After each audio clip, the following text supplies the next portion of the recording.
क्या? एक महीना नॉनवेज बंद? संडे के चिकन मटन सब बंद। और सोमवार के चल के हमारे संगे 4 बजे भोरे शिव जी को जल चढ़ावे के बाद। अरे दिमाग बटात रहे तो केकरा साथे गए रहलू?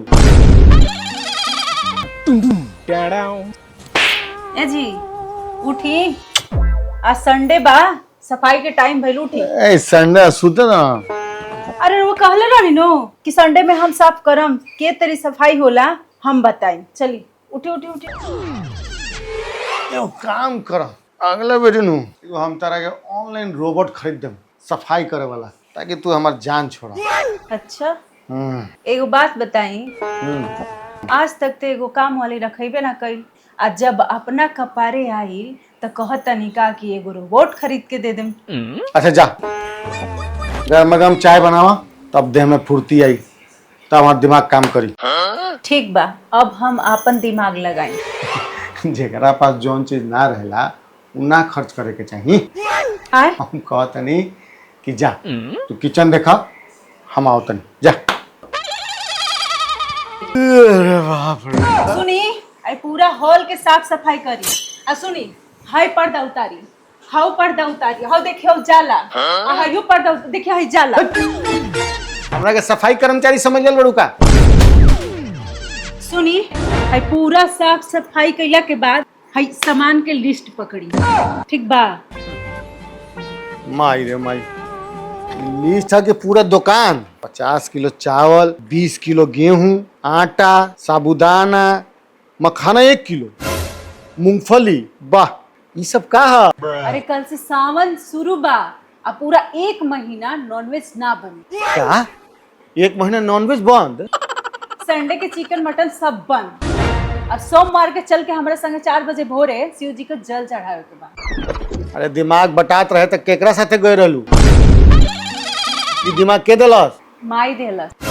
तू हमारा साथे बारात में आई रहलू कि तार माइयो आ गेली हमारा साथे बारात में? का कहे चाहतनी?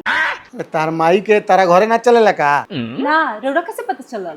कहे कि यही जे अपन ज्ञान धारत रहेली। काहे घबरातनी? इतना घबराइले के जरूरत नहीं के। और छोटका मोल बानू, सारा सामान ऑर्डर मार दी, सारा सामान घरे पहुंच जाए। इतना चीनी या इतना मैदा सब का करबू? अरे सावन में फलहार रही तो रोज गुजिया पुड़ुकिया बनी नू। सावन में ठेकुआ पुड़किया के खाला? सावन में तो भांग उंग चलेला। तो का उहे भांग खाइल जाई? अरे ना, माने हम कहत रहनी बस। तो हमहू मजाके करत रहनी है, थोड़ी भांग खियावत रहनी है। ढेर दिमाग खराब कैलू ना तो मारे में को। हाँ तो मार के देखी, तन देखी और हिम्मत कैसन बा हमर पर।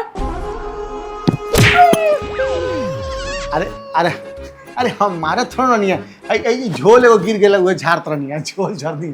तू झूठा मुठ कर होत रह गलू। अच्छा ठीक बात है, पूरा साफ सफाई कर दी। तू तो गया बेटे।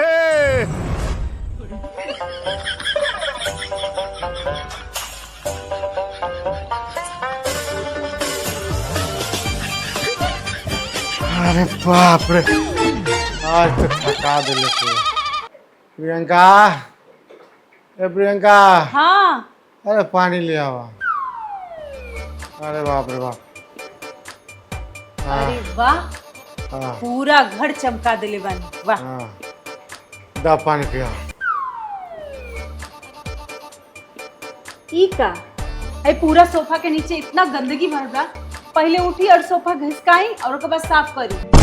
अब ना हमरा के पानी पियो दा। ना, पहले पूरा घर साफ करी तब पानी मिली। भगवान जी साफ घर में आवेला। अरे हमरा भगवान जी से ज्यादा तो तारा से खतरा बा। कल से ऑफिस शुरू हो जाए ना, तो रउआ कोनो काम मत करम। अरे हम सब भारी काम कर दिले बानी, बाकी तू देख लिहा। कहाँ जातनी? अब मुँह तो ना जाई।